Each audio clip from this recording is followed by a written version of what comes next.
Salam sejahtera, terima kasih kerana bersama dengan saya di Nazlin Unity Channel. Tidak adil, kata Peguam Negara, sembunyikan titah edendum, kata pengerusi PSSC. Okey, baik. Tidak adil pada peringkat ini untuk mengatakan bahawa Peguam Negara menyembunyikan titah edendum yang membolehkan bekas Perdana Menteri Najib Razak menjalani baki hukuman penjara di rumah.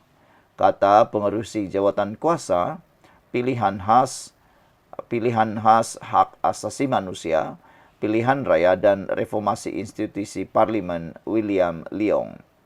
Leong berkata demikian ketika ditanya, apakah jawatan kuasa itu akan memanggil Peguam Negara Muhammad Dusuki Mokhtar untuk mendapat butiran mengenai kewujudan titah tersebut. Kata beliau, kita perlu menunggu sehingga fakta lengkap didedahkan.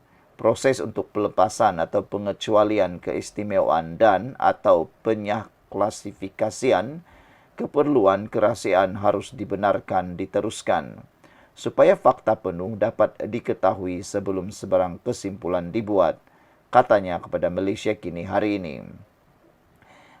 Ketika ditanya sekali lagi apakah Dusuki akan dipanggil, Leong menjawab, seperti yang saya katakan, kita perlu melihat fakta yang akan didedahkan sebelum mempertimbangkan untuk mengadakan prosiding jawatan kuasa ini, kata beliau lagi. Titah edendum berkaitan penahanan dalam rumah House Arrest Datuk Seri Najib Tun Razak telah tersebar berkait daripada Majlis Kesultanan Pahang. Menurut sepucuk surat daripada Istana Pahang bertarikh 4 Januari 2025, yang dihantar kepada anak Najib iaitu Nizar dan kemudian ke Mahkamah Rayuan pada 6 Januari, Sultan Abdullah menitahkan bahawa bekas Perdana Menteri itu hendaklah menjalani baki hukuman penjaranya sebagai tahanan rumah seperti yang dinyatakan dalam titah tambahan diraja bertarikh 29 Januari 2024. Mahkamah Rayuan kemudian membenarkan rayuan Najib berhubung keputusan Mahkamah Tinggi yang menolak permohonan semakan kehakiman untuk memaksa kerajaan melaksanakan titah edendum tersebut. Bekas Perdana Menteri itu kini dibenarkan menggunakan titah tersebut untuk mempertahankan kesnya di Mahkamah Tinggi. Terdahulu, Perdana Menteri Anwar Ibrahim mengakui bahawa Peguam Negara memang ada menerima surat berkenan titah edendum tersebut. Namun Anwar berkata selepas surat itu diterima, Agong telah bertukar dan Peguam Negara menyerahkan surat itu kepada Istana Negara untuk membolehkan Agong baharu iaitu Sultan Ibrahim Sultan Iskandar membuat keputusan dengan mengenepikan lembaga pengampunan dan dirinya. Sehubungan itu, Leong membangkitkan persoalan tentang keabsahan edendum tersebut dari sudut perlembagaan jika ia wujud. Ahli Parlimen Selayang itu menegaskan bahawa berdasarkan perkara 40 dalam kurungan 1A Perlembagaan Persekutuan, Agung perlu bertindak atas nasihat yang dalam kes ini adalah nasihat daripada lembaga pengampunan.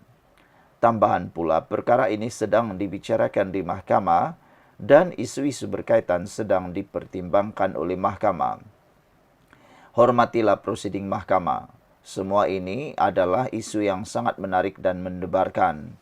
Tetapi kita perlu bersabar dan berlaku adil kepada semua pihak yang terlibat, tegasnya lagi. Isu perlembagaan pada 6 Januari, Menteri Dalam Negeri Saifuddin Nasution Ismail berkata, Jabatan Penjara tidak pernah menerima titah edendum tersebut.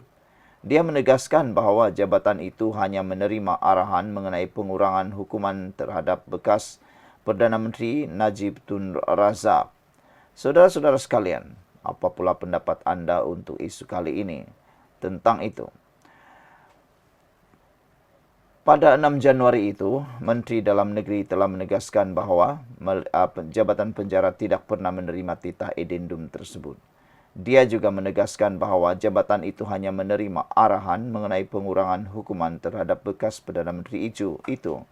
Pada 8 Januari, bekas Ahli Majlis Tertinggi Bersatu Muhammad Faiz Naaman mengingatkan bahawa pelaksanaan titah edendum tersebut boleh mencetuskan krisis perlembagaan kerana ia mungkin dikeluarkan tanpa melalui lembaga pengampunan.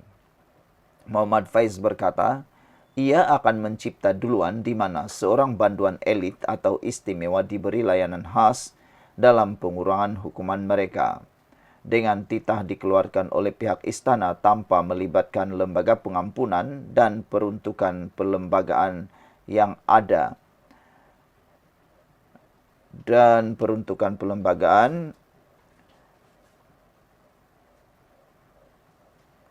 Yang berkaitan dengannya, kata beliau lagi.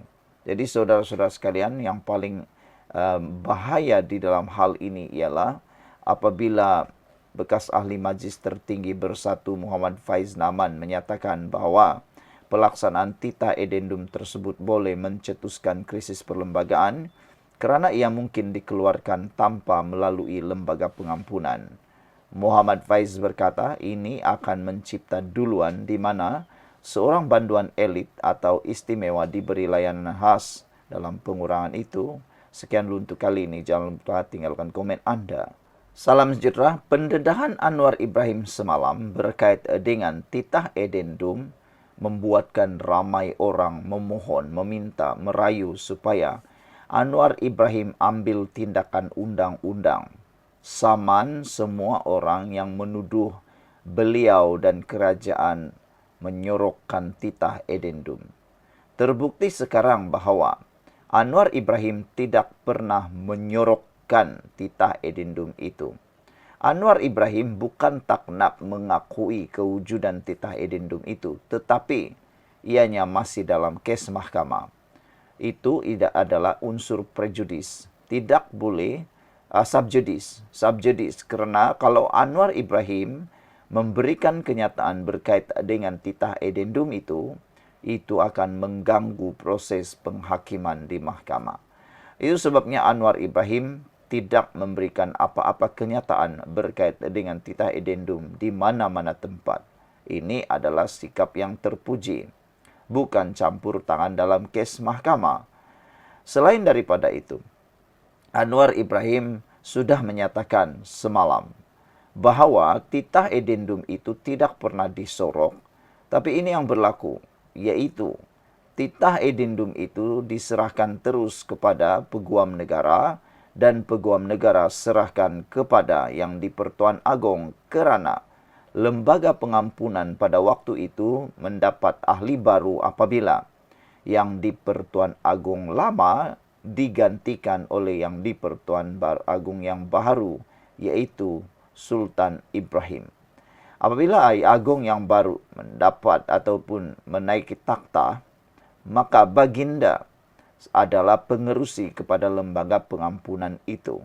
Oleh sebab itulah titah edendum baharu itu, titah edendum itu ialah titah tambahan, arahan tambahan yang tiada masuk dalam minit mesyuarat.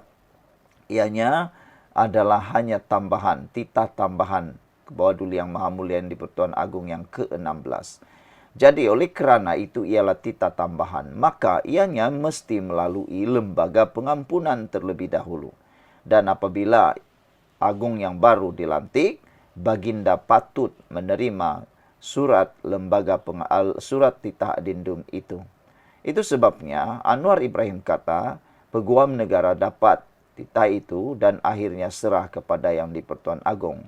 Di mana sisi dalam cerita itu yang Anwar sorokkan, menyorokkan titah edendum itu? Tiada sisi langsung. Celah mana? Tiada. Tiada celah yang mana Anwar menyembunyikan, menyorokkan titah itu. Jadi itu sebabnya ramai netizen, khususnya para penyokong Anwar Ibrahim, memohon supaya Anwar saman saja semua pemimpin-pemimpin yang tidak berhati perut itu memfitnah Anwar Ibrahim dan kerajaan. Kata mereka, masih tidak serik-serikkah pemimpin-pemimpin PAS, pemimpin-pemimpin Perikatan Nasional ini disaman? Sudah disaman 800.000, sudah disaman ada yang juta, tapi masih juga tak serik-serik. Tak tahulah dari mana uang mereka untuk membayar saman-saman itu. Tak terfikirkah mereka bahawa kalau saman itu digunakan untuk membantu rakyat itu kan lebih baik. Ini diguna pula untuk membayar fitnah. Gotong royong lagi tu. Saudara, Anwar Ibrahim menepati kata-kata sebelum ini yang hanya akan mengulas perihal titah edendum selepas Mahkamah Rayuan membuat kata putus. Datuk Seri Anwar Ibrahim membuat pengakuan mengejut mendedahkan bahawa Peguam Negara ada menerima surat titah tambahan diraja dari Istana Pahang. Namun beliau menegaskan ia bukan dihantar kepadanya maupun kepada ahli lembaga pengampunan. Menurut Anwar, selepas surat itu diterima, Agong telah pun bertukar dan Peguam Negara menyerahkan surat itu kepada Istana Negara bagi membolehkan Agung yang baharu, Sultan Ibrahim, membuat keputusan. Surat itu dihantar kepada Peguam Negara, bukan kepada saya, kata Anwar, bukan kepada ahli lembaga pengampunan juga. Dan Peguam Negara kemudian bila Agung ganti diserah kepada Istana Negara. Kerana Agung yang pengerusikan lembaga pengampunan, kata Anwar lagi. Itu keadaan dia, bukan kita sorok. Katanya menurut Malaysia Kini semasa berucap di program Muhibah Madani hari ini. Anwar menambah lagi dalam satu mesyuarat yang dihadirinya, Peguam Negara telah menasihatkan Agung terdahulu bahawa Baginda mempunyai budi bicara mutlak untuk membuat keputusan, tetapi keputusan itu mesti dibuat dalam mesyuarat lembaga pengampunan, bukan di luar mesyuarat tersebut. Dalam mesyuarat pada 29 Januari 2024, Lembaga Pengampunan Wilayah Persekutuan membuat keputusan untuk mengurangkan hukuman penjara terhadap Najib daripada 12 tahun kepada 6 tahun serta mengurangkan denda daripada 210 juta kepada 50 juta. Sehari kemudian pada 30 Januari 2024, Sultan Pahang, Sultan Abdullah, Sultan Ahmad Shah menamatkan tempoh pemerintahan Baginda sebagai yang di-Pertuan Agong yang ke-16. Sekian dulu untuk kali ini. Jangan lupa tinggalkan komen anda.